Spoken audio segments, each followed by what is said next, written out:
তাসবিহের সংখ্যা বেশি নয়, শুধু অল্প কয়টা। একটা হলো সুবহানাল্লাহ, জোরে বলেন সুবহানাল্লাহ। একটা হলো আলহামদুলিল্লাহ, আরেকটা হলো আল্লাহু আকবার, আরেকটা হলো লা ইলাহা ইল্লাল্লাহু আল্লাহু আকবার ওয়ালিল্লাহিল হামদ। এই তাসবিহগুলো যত বেশি পরিমাণে পাঠ করতে পারবেন, রব্বে করিম আপনার জন্য আমার জন্য জান্নাতের মধ্যে নেয়ামত দিয়ে ভরপুর করে রাখবে। বলি সুবহানাল্লাহ। ভাইরা আমার, বন্ধুরা আমার, আপনি সুখে আছেন, ভালো আছেন, পড়বেন আলহামদুলিল্লাহ। এক গ্লাস পানি মাত্র খেয়েছেন, শেষে পড়বেন আলহামদুলিল্লাহ। খাবার খেয়েছেন আলহামদুলিল্লাহ। আপনার কোনো শুভ সংবাদ, ভালো সংবাদ আসছে, পড়তে হবে কি? জোরে বলেন না আলহামদুলিল্লাহ। একজন মানুষ ইন্তেকাল করেছে, আপনি চুপ করে না থেকে আপনিও পড়েন ইন্না লিল্লাহ। এই তাসবিহগুলো যখন আপনি পড়বেন, সাথে সাথে ফেরেশতারা আপনার আমল নামায় সওয়াব লিখে দেবে। বলে আল্লাহু আকবার। এই জন্য বেশি বেশি তাসবিহ পড়তে হবে।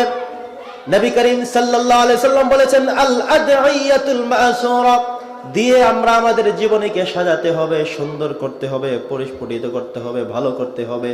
যত বেশি তাসবিহ পড়বেন, যত বেশি দুরূদ পড়বেন, তত বেশি জীবন সাজিয়ে দিবেন কে? আরো জোরে বলতে হবে কে? আমরা অনেক সময় নামাজ আদায় করার পরে অনেক যে তাসবিহ এটা জানি না, আমল করি না। নবী করিম সাল্লাল্লাহু আলাইহি সাল্লাম কি করতেন? ডান দিকে বাম দিকে সালাম ফিরিয়ে একবার পড়তেন আল্লাহু আকবার, পড়েন আল্লাহু আকবার। এরপরে তিনবার পড়তেন ইস্তিগফার, আস্তাগফিরুল্লাহ আস্তাগফিরুল্লাহ আস্তাগফিরুল্লাহ। আমরা কি করি? ডান দিকে বাম দিকে সালাম ফিরিয়েই কত তাড়াতাড়ি আল্লাহুম্মা আমিন বিরহমাতিকা ইয়া আরহামার রাহিমিন। আমরা মুনাজাত দিতে ব্যস্ত হয়ে যাই। আল্লাহুম্মা আমিন বিরহমাতিকা ইয়া আরহামার রাহিমিন, ভিতরে কি পড়লাম না পড়লাম জানি না, মনে করি মুনাজাত দেওয়া লাগবে। অথচ এই সালাম ফিরানোর পরেও আমার রাসূল কয়েকটি আমল করতেন। এই আমলগুলো আমরাও করবো, পারবো না ইনশাআল্লাহ? তো সালাম ফিরানোর পরে প্রথম পড়বেন কি? আল্লাহু আকবার। কি পড়বেন? জোরে বলেন।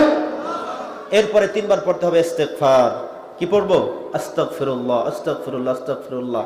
এই ইস্তিগফারের অনেক গুরুত্ব আছে, শুনবেন বলবো। আস্তাগফিরুল্লাহ এটা একটা তাসবিহ। তার মানে হলো আমি আল্লাহর কাছে ক্ষমা চাই। কার কাছে?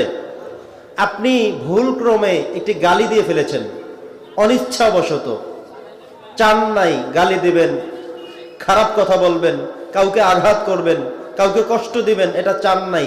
কিন্তু মনের ভুলে, ভুল ক্রমে আপনি কি করলেন? কাউকে গালি দিয়ে ফেললেন, আঘাত করে ফেললেন। সাথে সাথে পড়তে হবে আস্তাগফিরুল্লাহ। কি পড়বেন? যে আল্লাহ ক্ষমা করো, আমার মুখ স্লিপ হয়ে ভুলে একটা গালি বের হয়ে গেছে, খারাপ কথা বের হয়ে গেছে। সাথে সাথে ইস্তিগফার পড়লে ক্ষমা করবেন কে? জোরে পড়তে হবে, আমাদেরকে মাফ করেন কে? যখনই অন্যায় হবে সাথে সাথে ইস্তিগফার।